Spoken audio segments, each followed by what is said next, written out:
اور بڑے قطرے سے بڑا موتی نکلتا ہے۔ لوگ کو فارسی میں مروارید بھی کہتے ہیں۔ وہ صاف و شفاف قیمتی موتی ہوتا ہے اور اسے مختلف طریقوں سے استعمال کیا جاتا ہے۔ قدیم اطباء اس سے اعصاب کی تقویت، جگر کی قوت، مثانے کی پتھری اور یرقان کے لیے دوائیں تیار کرتے تھے، یہاں تک کہ آنکھ کی بیماریوں میں بھی اس سے فائدہ اٹھاتے تھے۔ مرجان کی تفسیر بعض مفسرین نے یہ کی ہے کہ یہ چھوٹے چھوٹے لولو ہوتے ہیں، لیکن حقیقت کچھ اور ہے۔ مرجان درخت کی چھوٹی چھوٹی ٹہنیوں کی مانند ایک زندہ وجود ہوتا ہے جو سمندروں کی گہرائی میں ایک درخت کی طرح اگتا ہے۔ ماہرین ایک عرصے تک اسے ایک قسم کی گھاس یا پودا سمجھتے رہے، لیکن بعد میں واضح ہوا کہ وہ ایک زندہ جاندار ہے۔ اگرچہ وہ سمندر کے جھاگ کے پتھروں سے چپک جاتا ہے اور بعض اوقات وسیع جگہ کو گھیر لیتا ہے، بتدریج بڑھتا رہتا ہے اور جزیروں کی تشکیل کا باعث بنتا ہے جو جزائر مرجان کہلاتے ہیں۔ مرجان عام طور پر بڑے ٹھہرے ہوئے پانی میں نشو و نما پاتا ہے۔ جو اس کی تلاش میں نکلتے ہیں وہ اسے دریائے احمر کے ساحلوں اور میڈیٹرینین کے علاقوں میں موجود پاتے ہیں۔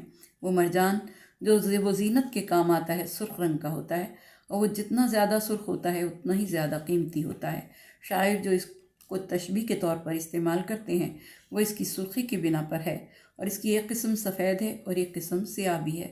مرجان زیب و زینت کے علاوہ دوا کے لیے بھی استعمال ہوتا ہے، اور اس سے دل کی تقویت، سانپ کا زہر دور کرنے، اعصاب کو قوت بخشنے اور مرگی کے لیے دوائیں تیار کی جاتی ہیں۔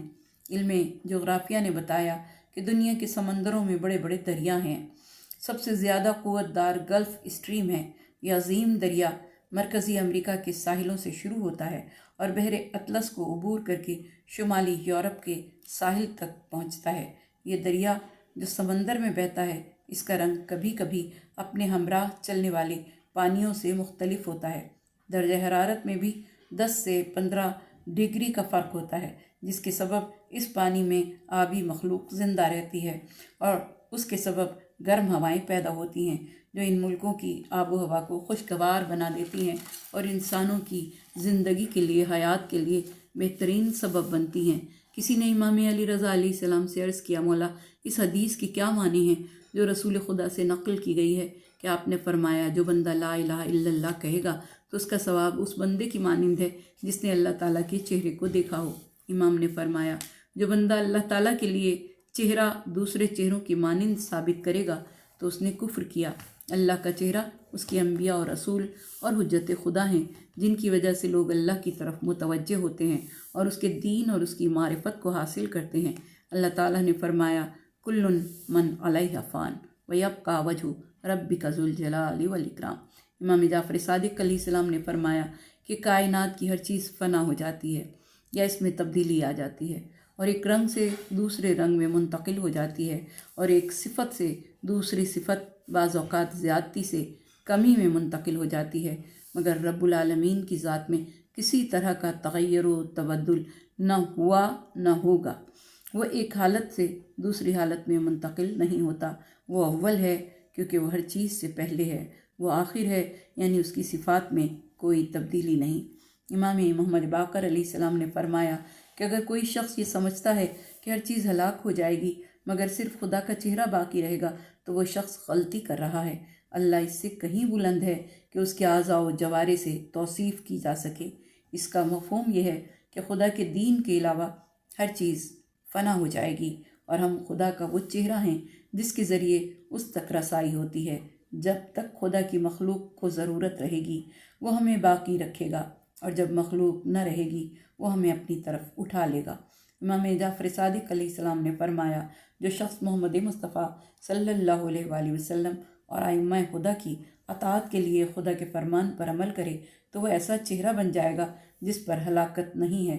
امام نے فرمایا اللہ کا دین باقی رہے گا۔ رسول اکرم اور امیر المومنین مجسم دین تھے۔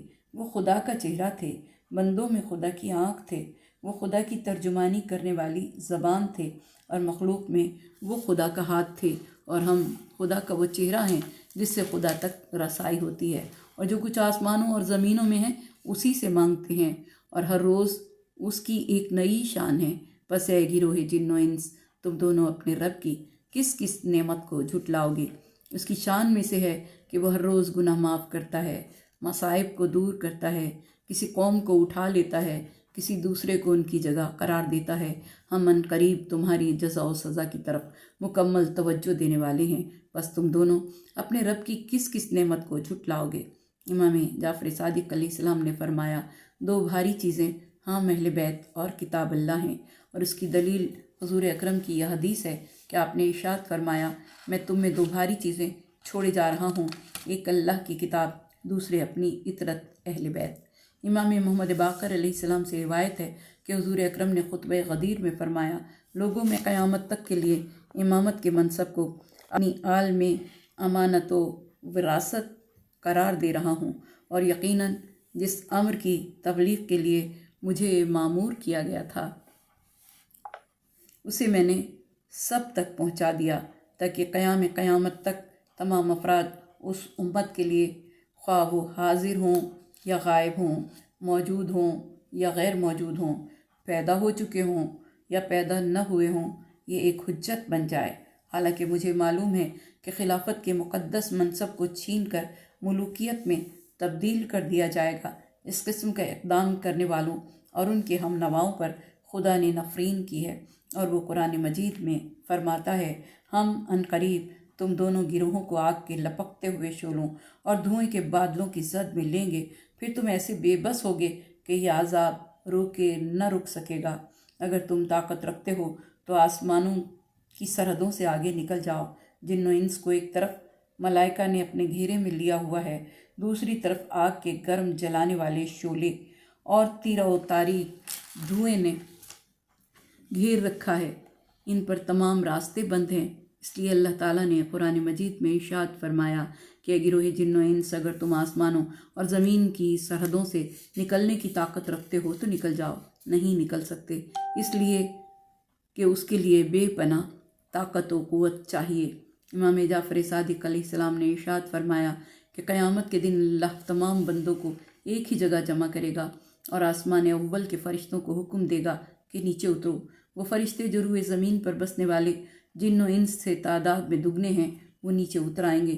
اس کے بعد دوسرے آسمان کے فرشتے بھی اتر آئیں گے، اور جو اتنی تعداد ہی میں ہوں گے، اس طرح ساتوں آسمانوں کے فرشتے اتر آئیں گے، اور 7 پردوں کی مانند جن و انس کا چاروں طرف سے احاطہ کر لیں گے، اور یہ وہی مقام ہے کہ منادی ندا دے گا، اے جن و انس، اگر تمہارے لیے ممکن ہے تو آسمانوں اور زمین کے اطراف سے نکل جاؤ، تم الہی طاقت کے بغیر ہرگز نہیں نکل سکتے، اور تم یہاں دیکھ رہے ہو کہ ان اطراف کو 7 عظیم گروہوں نے گھیر رکھا ہے۔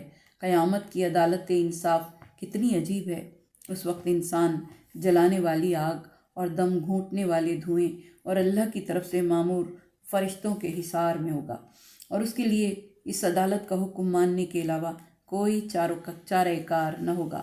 امام محمد باقر علیہ السلام نے ارشاد فرمایا کہ جب خدا تمام گروہ جن و انس کو حاضر کرے گا اور انہیں ہر طرف سے فرشتے گھیر لیں گے، پھر اللہ منادی کو حکم دے گا کہ وہ ندا دے کہ اے جن و انس کے گروہ، اگر تم ان آسمانوں اور زمین کی حدود سے نکل سکو تو نکل جاؤ، مگر تم بغیر سلطان کے نہیں نکل سکتے۔ اس کے بعد امام رونے لگے، کچھ دیر بعد خاموش ہوئے تو فرمایا، اس وقت رسول خدا صلی اللہ علیہ وآلہ وسلم، حضرت علی مرتضیٰ اور آپ کے شیعہ مشک کے خوشبودار چٹان پر نور کے ممبروں پر ہوں گے۔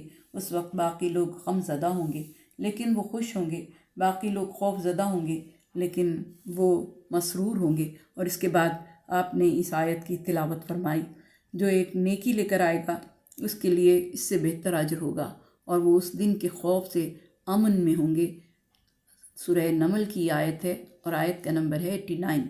نیکی حسنہ سے مراد امیر المومنین کی ولایت اور برائی سے مراد علی ابن ابی طالب علیہ السلام کی عداوت ہے۔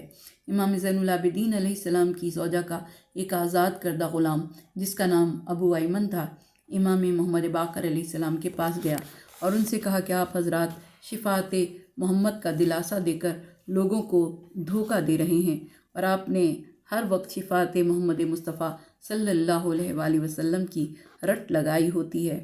سن کر آپ کے چہرے پر ناگواری کے اثرات نمودار ہوئے، اور آپ نے فرمایا، اے ابو ایمن، کیا ہوا؟ اگر تم اپنے شکم اور شرمگاہ کو حرام سے بچاتے ہو تو تم نے یہ سمجھنا شروع کر دیا کہ تمہیں محمد مصطفیٰ صلی اللہ علیہ وآلہ وسلم کی شفاعت کی ضرورت نہیں رہی۔ اگر تو قیامت کے ہولناک منظر کو دیکھ لیتا تو تجھے محسوس ہوتا کہ واقعی اس سے بچنے کے لیے شفاعت محمد مصطفیٰ کی ضرورت ہے۔ کیا شفاعت صرف ان لوگوں کے لیے ہے جن پر دوزخ واجب ہو چکی ہے؟